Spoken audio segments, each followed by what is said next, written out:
ہے اور آزاد سلامت ہے تو کبھی بھی محنت کر کے اتنا کماؤں گا کہ زندگی بھر کماتا بھی رہوں گا کھاتا بھی رہوں گا. لیکن نہیں جی,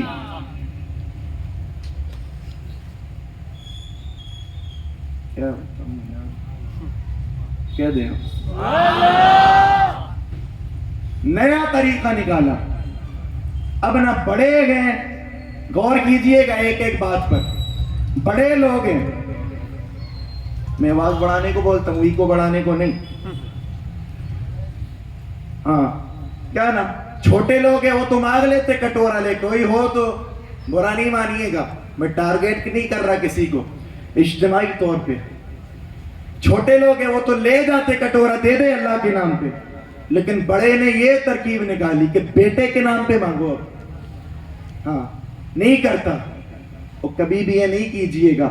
آپ کو نہیں معلوم کہ کتنے باپ اسی ٹینشن میں رہتے کہ بیٹی کا نکاح ہو جائے. آج جو بچیاں مرتد ہو رہی ہیں نا غیر مسلموں کے ساتھ, ہمارے معاشرے کی بچیاں جو بھاگ کر کے شادی کر رہی ہیں, اس کی وجہ بھی کچھ اور نہیں ہے. کتنی بیٹیاں میں نے دیکھی جس کی 30 سال عمر ہو گئی, 35 سال عمر ہو گئی, ابھی تک ہاتھ لال نہیں ہوئے. کیوں نہیں؟ باپ غریب ہے, غربت کے عالم میں کٹ رہی ہے. پھر وہی بچیاں غیروں کے ساتھ جانے تیار. مجھے بتاؤ, ایک انسان ہے دن میں 500 کی دہاڑی کرتا ہے, 500 کماتا ہے, مزدور ہے, بیٹیاں 4 ہیں, 10-10 لاکھ 4 بیٹیوں کو کہاں سے دے گا بتائیں آپ؟ پھر وہ بچیاں یہی دیکھتی میرے باپ کی نہیں بصرت, معاشرے نے مار کر کے رکھا, ذلیل کر کے رکھا, کم دو تو کہتے نہیں جی ایسا نہیں چلے گا, دوسری جگہ سے اتنے ملتے. یہ معاملہ. پھر یہی بچیوں نے کیا کیا, غیر مسلموں کے ساتھ جانا شروع کر دیا, مرتد ہونے لگی بچیاں. اس کا ذمہ دار کوئی اور نہیں, ہمارا ہی معاشرہ ہے, ہمارا معاشرہ. اگر پتہ لگ جائے گھرانے کی اچھی ہے لڑکی, آنکھیں بند کے کر دیا, رشتہ ٹھیک ہے, معلوم ہے نا اچھا گھرانہ ہے, دولت والے تو ملے گا, لیکن غریب ہے تو پوری کنڈلی چیک کر لیتا کیا تھا کیا نہیں تھا کیا تھا. مرتد بچیاں ہو رہی اسی وجہ سے. کبھی غور کیجئے گا بیٹھ کر کے, کتنے کیس ایسے آتے ہیں 2018 سے لے کر کے اب تک, نہ جانے کتنی لڑکیوں نے کتنی بچیوں نے اپنا دین بدل کر کے رکھا. اس کا ذمہ دار کون ہے؟ ہم ذمہ دار ہیں, ہم ذمہ دار. ہم نے غریبوں پہ ظلم کیا, ہم نے ستا کر کے رکھا. اگر پیسہ دو گے, آپ کے علاقے کو میں نہیں جانتا, میں اپنے یہاں کی بات کرتا, سچی بات بتا رہا ہوں, تھوڑا سا اللہ نے عہدہ دے دیا نا, منہ پھاڑ کر کے مانگتا 10 لاکھ ملتے سگائی میں. اب آئے اس سے زیادہ بالا تو دے مجھے آ کر کے. اور کچھ لوگوں کا جہیز مانگنے کا طریقہ بہت اچھا ہے, وہ یہ نہیں کہتے کہ یہ لینا, وہ کیا کہتے معلوم ہے؟ وہ جو رشتہ کرانے والا بچولیا ہوتا ہے نا, کیا بولتے ہیں آپ کے یہاں, بیچ والا, نہیں کہوں گا میں, اس کو بچولیا بولتے ہیں ہمارے ادھر. تو وہ کرانے والا, اچھا جب یہ رشتہ کرانے بیٹھتا ہے نا تو زمین سے اٹھا کر کے لڑکے کو آسمان پر پہنچا دیتا, اور لڑکی کو بھی زمین سے آسمان پر, اور بعد میں حقیقت پتہ چلتی تو کچھ بھی نہیں.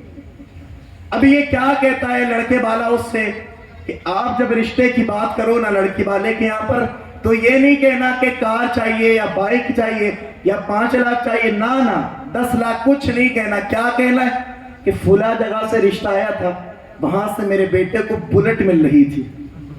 یہ طریقہ اچھا ہے مانگنے کا. اب سمجھ جائے گا نا سامنے والا, اس کو بلٹ تو مل رہی تھی, اگر اس سے زیادہ میں دوں گا تب یہ کرے گا نا, تو منع کر دے گا. ہاں یہ طریقہ نکالا. لیکن میں جوانوں آپ سے کہتا ہوں, جس کی نہیں ہوئی نا, کبھی خدا اور رسول کی رضا کے لیے ایسے ہی کر کے دیکھیے گا, کبھی سادہ کر کے, اس لیے کہ سب کچھ پیسہ نہیں ہوتا, یہ سب فنا ہونے والا ہے. کبھی کبھی کسی کے دل کو بھی رکھا جاتا ہے, اور خدا کی قسم میں تو اعلانی طور پہ بھی کہتا ہوں, اگر کسی غریب کو نبھا لیا, ادھر کسی غریب کو نبھاؤ گے نا, غریب خوش ہو جائے گا. اور خدا کی قسم کسی کو بندے کو کھانا کھلا کر کے دیکھیں یا کسی غریب کی خوشی لے کر کے دیکھیں, اتنا سکون زندگی میں کبھی نہیں ملتا ہے جتنا کوئی غریب کے خوش ہونے پر سکون ملتا ہے. لیکن نہیں, بس پیسہ. اللہ معاف کرے, اللہ ہدایت عطا کرے. میں کیا عرض کر رہا تھا نبی کی ماں حضرت آمنہ نے جوانی کی دہلیز پہ قدم رکھا نا، حضرت وہب بن عبد مناف کہہ رہے ہیں بیٹی کا نکاح کرنا ہے، کوئی اچھا لڑکا تلاش کرنا ہے۔ میں کسی اور کے نکاح کی بات نہیں کر رہا ہوں جو آپ اتنے گھور کے دیکھ رہے ہو نا، نبی کی ماں، نبی کے والد کی شادی کی بات کر رہا ہوں۔ ذرا رنگ میں آ کر کے بولو نا سبحان اللہ۔ نبی کی ماں کہتے کوئی رشتہ دیکھنا ہے، اور کتنی شان والی ہے نبی کی ماں، کتنی شان والی، رشتہ بتانے والا کوئی آج کل کا بچولیا نہیں بلکہ وقت کے خلیل حضرت ابراہیم تھے۔ ادھر حضرت عبد المطلب پریشان ہے، رشتہ دیکھنا ہے، میرا بیٹا عبداللہ بڑا پیارا ہے، بڑا صاف دامن، پاک دامن ہے، اس کے لیے کس لڑکی کو تلاش کیا جائے؟ ادھر وہب بن عبد مناف کہ میری بیٹی بڑی پاک دامن ہے، بڑی صاف دامن، ایسا لڑکا تلاش کیا جائے جو موافق ہو اس کے۔ یہ سارا ہو رہا ہے، ادھر حضرت عبد المطلب خانہ کعبہ میں آئے ہیں، حجر اسود کو پکڑا کے اللہ عبد المطلب کے رشتے کا انتظام کر۔ ادھر حضرت عبد المطلب کا لیٹنا ہوا ہے مکہ میں، خانہ کعبہ میں جیسے ہی آپ لیٹے ہیں آپ کی آنکھ لگی ہے، آنکھ کا لگنا تھا، آپ کے خواب میں کوئی اور نہیں بلکہ حضرت ابراہیم خلیل اللہ آئے ہیں۔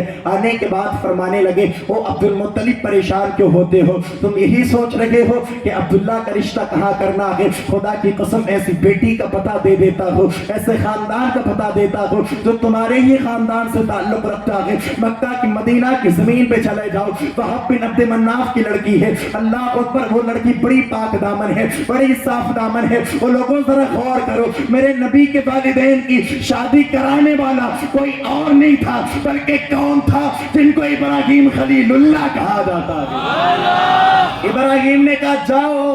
ادھر حضرت عبد المطلب کی آنکھ کا کھلنا ہوا، میرے نبی کی والدہ حضرت آمنہ کے مکان کی طرف کو بڑھے، مدینہ میں آئے ہیں، دروازے پر دستک دیا، وہب بن عبد مناف کے، کون ہے؟ کہ میں عبد المطلب ہوں، ایک ہی خاندان سے تعلق رکھتے تھے۔ اندر جانا چاہتے تھے کہ وہب بن عبد مناف کیا کہتے ہیں، کیوں آنا ہوا، کس لیے آنا ہوا بتائیں ذرا۔ تو حضرت عبد المطلب نظریں نیچی ہیں، دیکھیں بیٹی کا ہاتھ مانگنے کا کیا طریقہ تھا اسلاف کا، نظریں نیچی ہیں۔ حضرت عبد المطلب فرمانے لگے وہب بن عبد مناف سے تمہاری بیٹی کا ہاتھ مانگنے کے لیے آیا ہوں۔ کون ہے یہ حضرت عبد المطلب؟ کعبے کے متولی، سب سے بڑا شخص اس وقت میں پورے مکہ میں جسے سمجھا جاتا تھا حضرت عبد المطلب کی ذات، لیکن رشتہ مانگنے کا طریقہ نظریں نیچی ہیں۔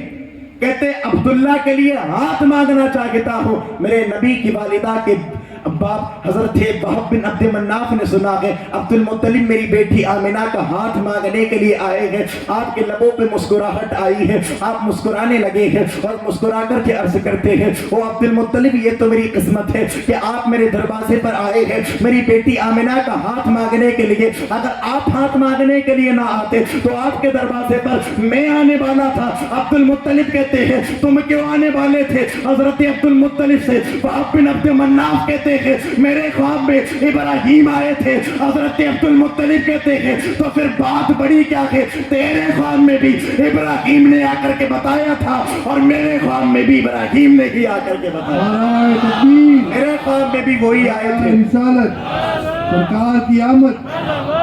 اب باتیں ہوئی، اب رشتہ طے ہو رہا ہے کس کا؟ جس کے ذریعے سے نبی آخر الزمان دنیا میں آنے والے۔ رشتہ ہوا، بیٹی کا بھی جواب نہیں، بیٹے کا بھی جواب نہیں۔ اس سے بڑی خاتون کون ہو سکتی ہے جس کی شکم میں میرے مصطفیٰ رہے ہوں؟ حضرت آمنہ کی حضرت عبداللہ کے ساتھ رشتہ طے ہوا، رجب کا مہینہ تھا، سمجھتے ہیں وہ جو کنڈوں کی نیاز ہوتی نا اس کو رجب کا مہینہ کہا جاتا، رجب کا مہینہ تھا۔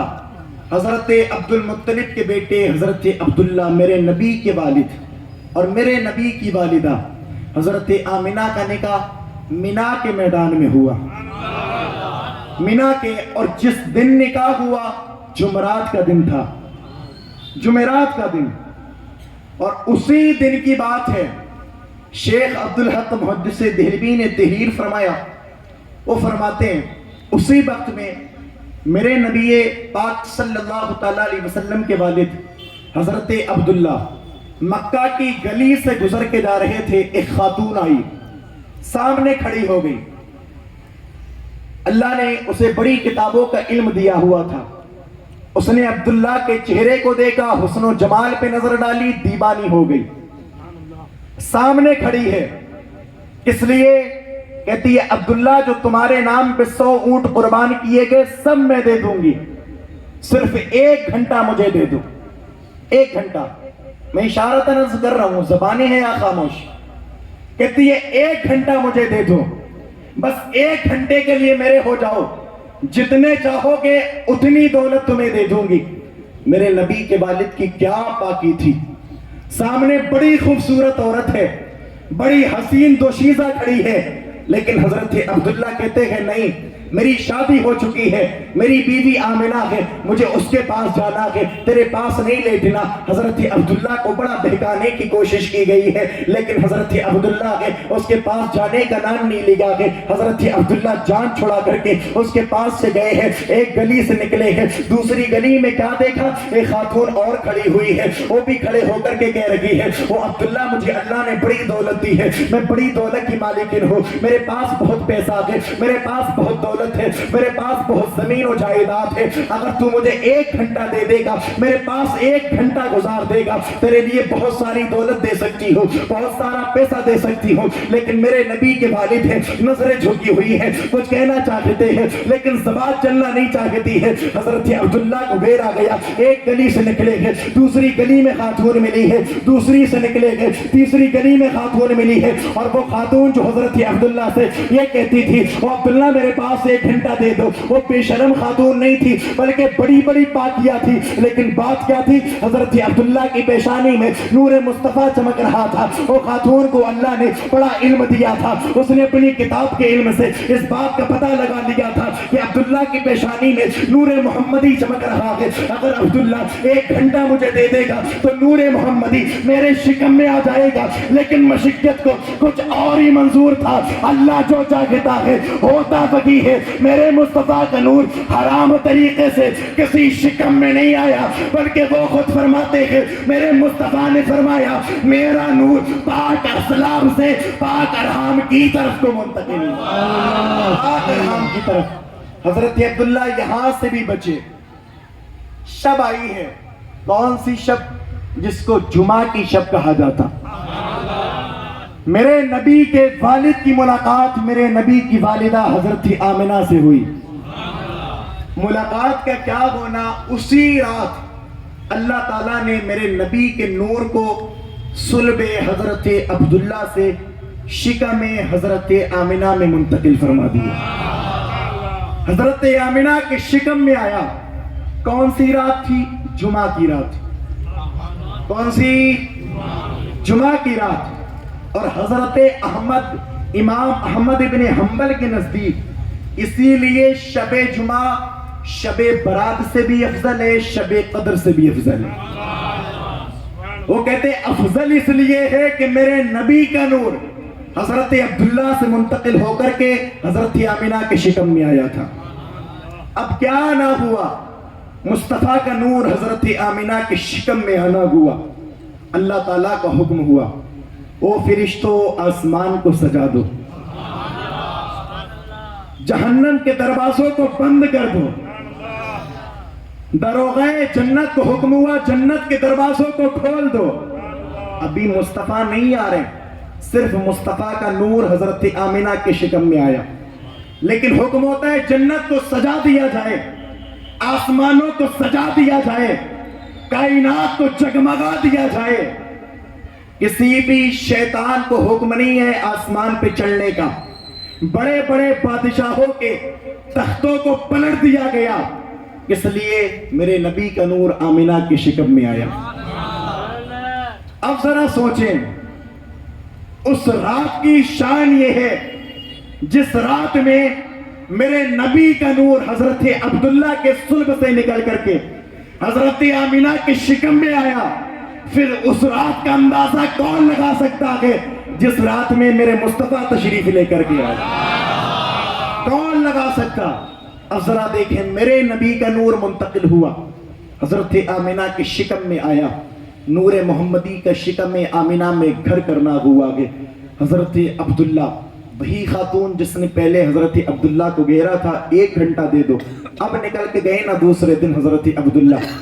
سامنے سے نظر ڈالی اس نے حضرت عبداللہ کی پیشانی پر، نظر ڈالتے کہتی ہے عبداللہ کسی عورت کے ساتھ رات بسر کی تھی کیا؟ کہا ہاں میری بیوی ہے نا حضرت آمینہ، ان کے ساتھ رات گزاری. تو کہتی ہے اب آپ کا ساتھ مجھے نہیں چاہیے، اب میں نہیں چاہتی آپ کے ساتھ وقت گزارنا.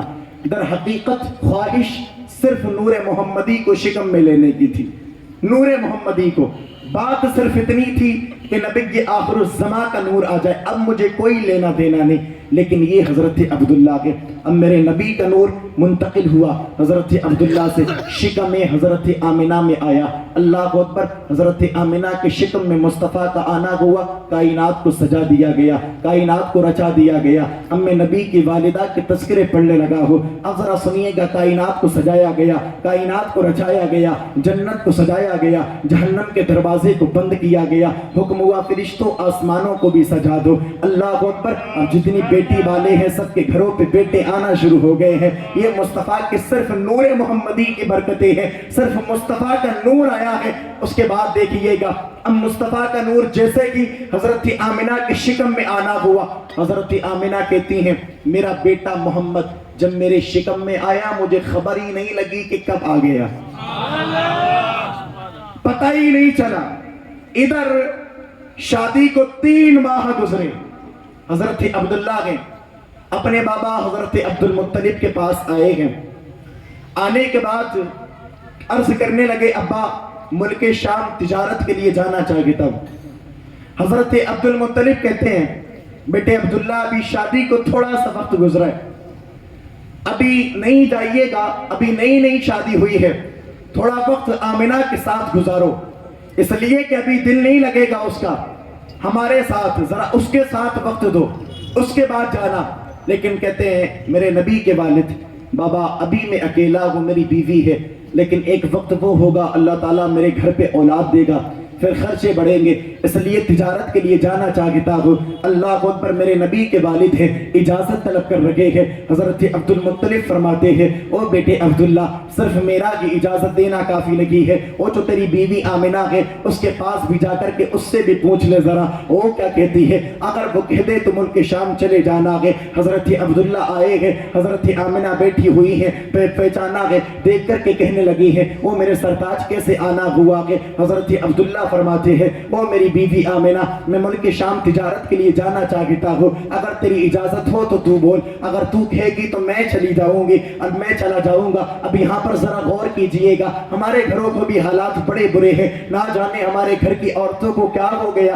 اگر شوہر ایک مرتبہ ڈانٹ کے بول جائے نا تو کہتی ہے میری تو قسمت ہی پھوٹ گئی کہ اللہ نے تیری طرح شوہر عطا کیا. لیکن اگر وہ کہیں پر بھی بیٹھ کر کے عورتیں سنتی ہو نا تو ان سے ایک بات کہنا چاہتا ہوں، میں کہتا ہوں میری بہن ایک کبھی بھی شوہر کو گالی نہیں دینا ہے، اس کو برا بھلا نہیں کہنا ہے، اس لیے کہ جب تک یہ شوہر کا سایہ تیرے سر پہ قائم ہے جب تک لوگ تجھے بیوی بولیں گے، لیکن جیسے ہی شوہر چلا جائے گا اب بیوی نہیں بیوہ کے ٹائٹل سے نوازا جائے گا، اب بیوہ کہا جائے گا. کتنی عورتوں کو میں نے دیکھا جن کا شوہر چلا گیا اب کوئی پرسانے حال نہیں ہے، کوئی خبر لینے والا نہیں ہے. اس لیے ذرا ہوش کے ناغور لیجئے گا. اور میرے مصطفیٰ بھی فرماتے ہیں اس عورت سے نہ تو اللہ راضی ہوتا ہے نہ اللہ کا رسول راضی ہوتا ہے جس کا شوہر اس سے ناراض رہتا ہے. اگر عورتیں چاہے کہ اللہ و رسول کو راضی کرنا ہے تو پہلے شوہر کو راضی کرنا پڑے گا، اس کی رضا حاصل کرنی پڑے گی. ذرا سنیے گا، میرے نبی کے والد ہیں حضرت آمینہ سے فرماتے ہیں وہ میری شریک حیات میں ملک شام جانا چاہتا ہوں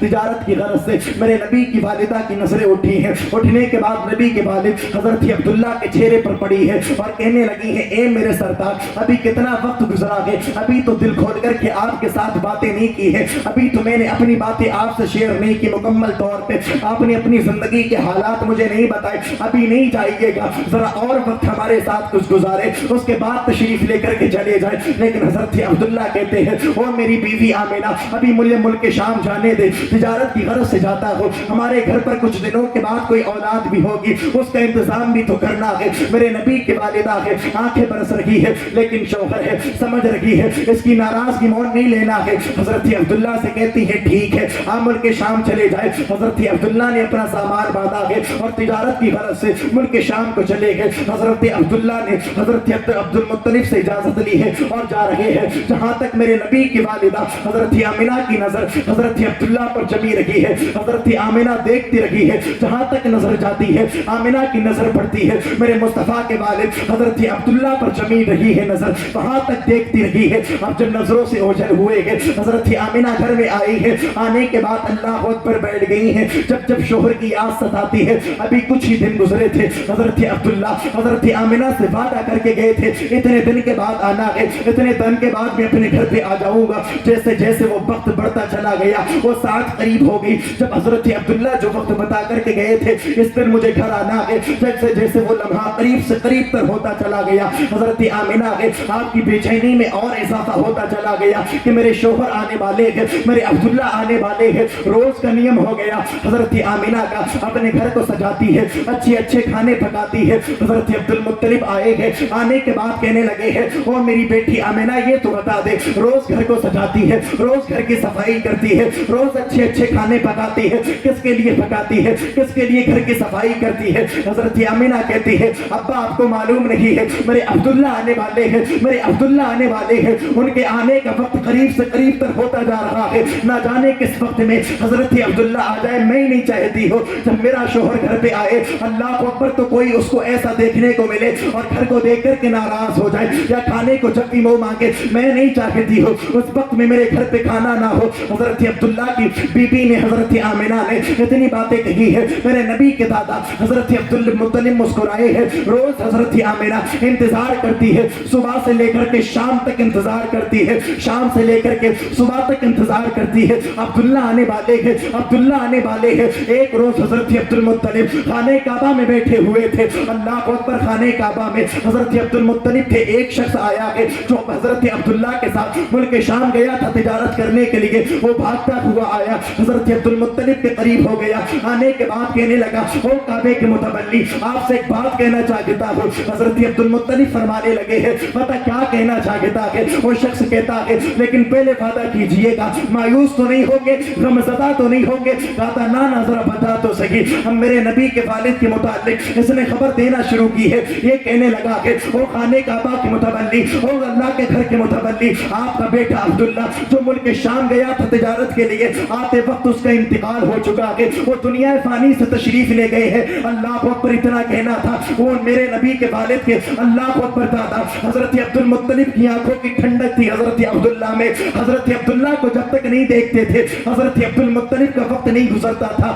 جیسے کہ یہ سننا ہوا کہ عبداللہ دنیا سے تشریف لے گئے ہیں, میرے نبی کے دادا حضرت عبد المطلب کی آنکھیں برسنے لگی ہیں. آپ سوچنے لگے ہیں وہ میری بیوی وہ میری بیٹی آمنہ اللہ اکبر جو صبح سے لے کر کے شام تک عبداللہ کا راستہ دیکھتی ہے, شام سے لے کر کے صبح تک عبداللہ کا راستہ دیکھتی ہے. اب میں گھر پہ جاؤں گا, مجھ سے پوچھے کہ تو میں کیا کہوں گا؟ حضرت عبد المطلب ہے کعبے میں بیٹھے ہیں, آپ کی نظریں نہیں اٹھ رہی ہے, آمنہ سے کیا کہوں گا جا کر کے؟ اب جیسے کہ نکلے ہیں اور نکلنے کے بعد اپنے گھر کی طرف کو بڑھے ہیں, حضرت عبد المطلب کے پیر نہیں اٹھ رہے ہیں, یہ مانو کہ زمین میں پیر پکڑ لیے ہیں, کیا جا کر کے کہوں گا آمنہ سے؟ لیکن جیسے ہی گھر پہ آئے ہیں حضرت آمنہ نے دیکھا کہ بابا کا چہرہ اترا ہوا ہے, دیکھ کر کے کہنے لگی ہے او میرے بابا یہ تو بتا دو عبداللہ کب آنے والے ہیں؟ عبداللہ وعدہ کر کے گئے تھے لیکن اس تاریخ میں تو آنا نہیں ہوا ہے, کیا کوئی خبر ہے عبداللہ کی؟ اتنا کہنا تھا حضرت عبد المطلب کی آنکھیں برسنے لگی ہے اور چہرہ نیچے کر کے نگاہیں نیچے کر کے